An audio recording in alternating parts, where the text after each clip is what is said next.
நட்புகளே வணக்கம். நம்ம இன்றைக்கி பார்க்க போகிற திருக்கோவில் திருவள்ளூர் மாவட்டம் பெரியபாளையம் ஸ்ரீ பவானி அம்மன் திருக்கோயிலை பற்றி பார்க்க போகிறோம். இந்த திருக்கோயிலோட வரலாறை பற்றி உங்ககிட்ட ஷேர் பண்ண விரும்புகிறேன்.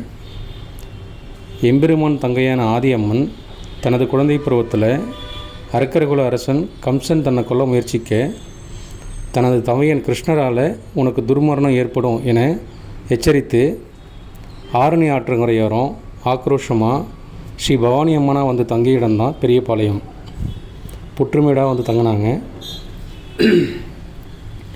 புற்றுமேடு இருந்த இடத்திற்கு வளையல் வியாபாரி ஒருத்தர் வர அவர்கிட்ட அம்மன் திருவிளையாடல் பண்ணி கோவில் உருவாகிருக்கு.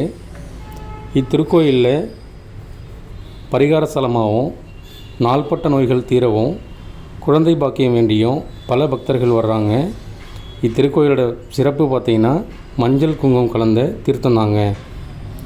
வேண்டுதல் நிறைவேறியவங்க தங்களோட நேர்த்திக்கடனை வேப்பிலை ஆடை அணிந்தும் காவடி எடுத்தும் கரகம் ஏந்தியும் அங்கப்பிரதட்சணை செய்தும் பொங்கல் வைத்தும் தங்களோட நேர்த்திக்கடனை செய்கிறாங்க. கோயில் நுழைவாயிலில் விநாயகர் தொடங்கி முருகர், ஸ்ரீனிவாச பெருமாள், பரசுராமர், ஆஞ்சநேயர், நாக சன்னதிகள் அம்மனோட சேர்ந்து நமக்கு காட்சி தராங்க.